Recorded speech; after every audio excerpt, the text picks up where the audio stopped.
Welcome to the Valuation Desk by Highland Global, where SBA business valuations speak bank. Today, let's tackle a topic that trips up many business owners and even some lenders: S corporation distributions.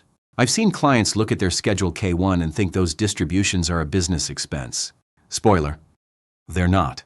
For SBA 7A lenders, understanding what distributions are and where they belong in financial statements is critical for accurate valuations and sound loan decisions. Let's break it down. First, what are distributions? In an S corporation, they're cash or property payments to shareholders, pulled from accumulated earnings or equity. Unlike C corporation dividends, which get taxed twice, S corp distributions are usually tax-free to shareholders, as long as they don't exceed their basis in the company.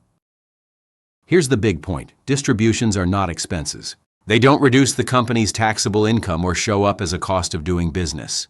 That's where the confusion starts, and it can mess with valuations and underwriting. So, where do distributions show up? Let's walk through the financial statements. Income statement.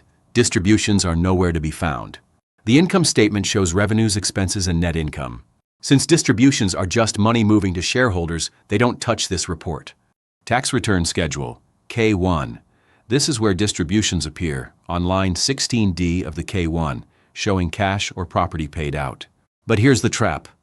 The K-1 also lists the shareholder's income share, which is taxable whether distributed or not. Clients often mix these up, thinking distributions are expenses. They're not, they're just withdrawals. Balance sheet.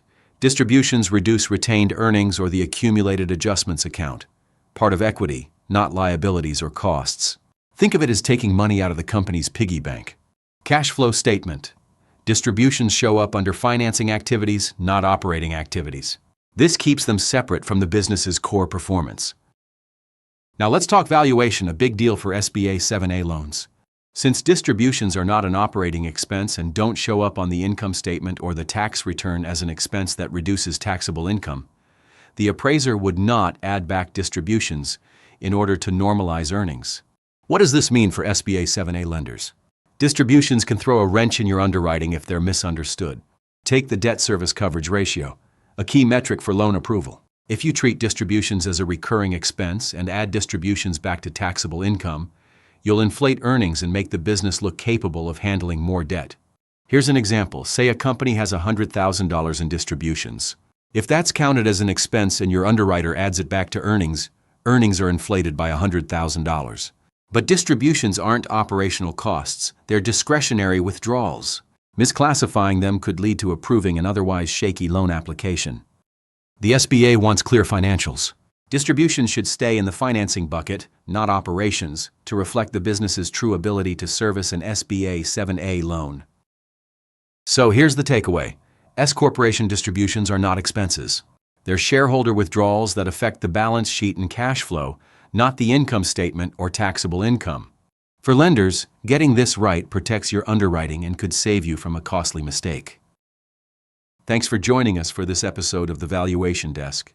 When you need clarity, confidence, and credibility, experience makes all the difference. At Highland Global, every appraisal is backed by decades of expertise and thousands of completed reports. We don't just crunch numbers. We provide insight, context, and defensible conclusions that lenders can count on. Whether it's a business acquisition or equipment appraisal, our seasoned approach helps ensure your deal moves forward with precision and trust. For more information on valuation-related topics, be sure to visit our website, highlandglobal.com. Lenders know, experience matters most.